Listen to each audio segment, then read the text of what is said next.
Hello, this is Lee on PublicLee speaking, and today I'll be reviewing Wanted. Wanted was a kick-ass movie, but sadly, one of the things that made it such was also the thing that held it back, which was the flawed premise. You see, Wanted occurs in present day. However, there's this hidden millennia-old organization of assassins who all have the same two superpowers, which are amazing together, even if they don't make much sense. The first is that they can all redline their bodies by making their hearts beat in excess of 400 times per minute, gaining super strength, super speed, and vastly quickening their perception of time, causing time to appear to slow down to them.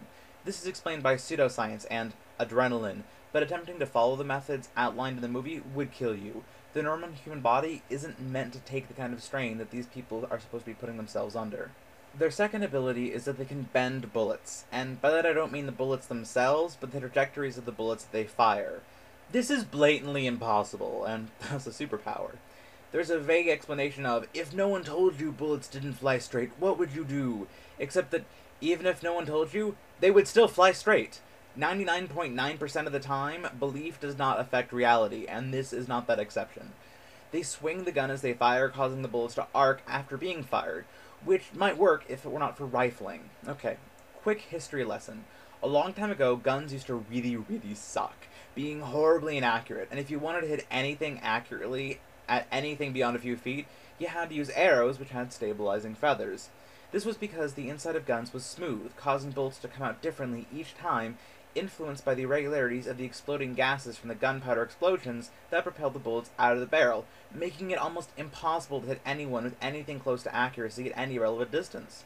Then, someone discovered that if you cut spiraling grooves down the length of the barrel, the exploding gases would spin, causing the bullet to spin itself, giving it gyroscopic effects, causing it to remain stable in the air and traveling in a straight line no matter what, barring gravity or extreme winds.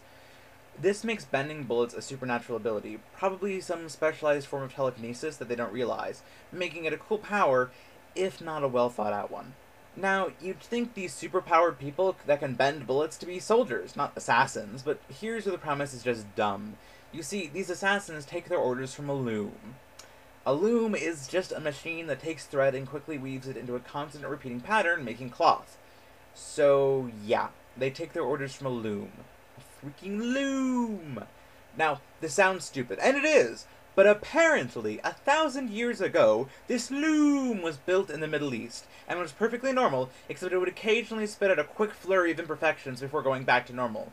The weavers somehow figured out that these imperfections made modern binary code, which was only created when computers were, and you could then translate the binary code into a name, and if you killed the person whose name was spelled out, Earth would become a slightly better place. They named this loom the Loom of Fate, and somehow found these superhumans to make this order of assassins that follows the will of a loom. How they found these super people is never really explained. It's just, hey, we found them, and now we follow a loom. So, okay, I have another problem with this. They can translate the binary directly into English letters to get your target's name. If the loom was from the ancient Middle East, you should first have to translate it into ancient Arabic, or freaking Farsi or something, before it can make it into English. Did the loom just notice its owners were using a different language and change accordingly? If so, then, well, I guess that was nice of it. Secondly, what do you do if there's more than one person with the same name? What if you have to kill a John Smith? Do you make a guess and hope for the best? Do you kill them all? The loom sorted it out. This makes no fucking sense. Finally, you have your main character, who's actually very well thought out. His name is Wesley Gibson, and he's an office drone who's a complete nobody. He even Googles his name and gets 0 results, which is actually a nice bit of foreshadowing, because in real life, Google would have just brought up any other person with the name Wesley Gibson, or the first name Wesley, or the last name Gibson, or vice versa. Hell, I think there's a Wesley College in Delaware that should have shown up. It's subtle, but if it was done on purpose, then it shows that someone is trying to keep him hidden. Anyways, he is, and I'm quoting him here, a spineless wimp whose best friend is fucking his girlfriend and he knows it, but is too much of a pussy to do anything about it. He also takes meds for his panic attacks, which are actually him accidentally activating his ability.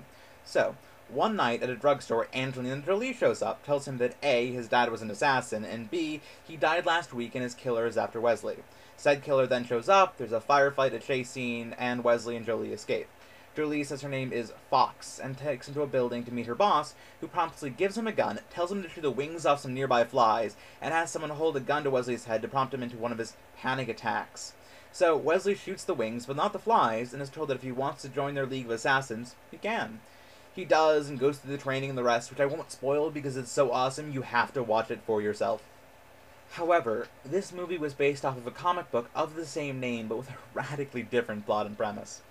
In the comics, superheroes and supervillains used to be real. However, all of the supervillains got sick of being defeated and jailed, so they formed a group named the Fraternity. They killed the heroes and wiped the memories of both the superheroes and the supervillains from everyone's mind.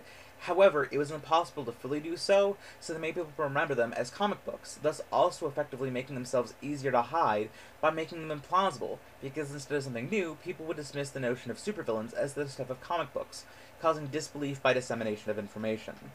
Wesley's father was a supervillain named the Killer, whose superpower was that he could kill anyone with anything. A power not that useful mundanely, and pretty much guarantees villainy. His father's gone missing and is soon dead, so the fraternity sends an agent by the name of Fox to bring Wesley into the fold, as Wesley has the same power his father does. This Fox isn't just a code name, but is essentially a foxier version of Catwoman, in every sense of the word.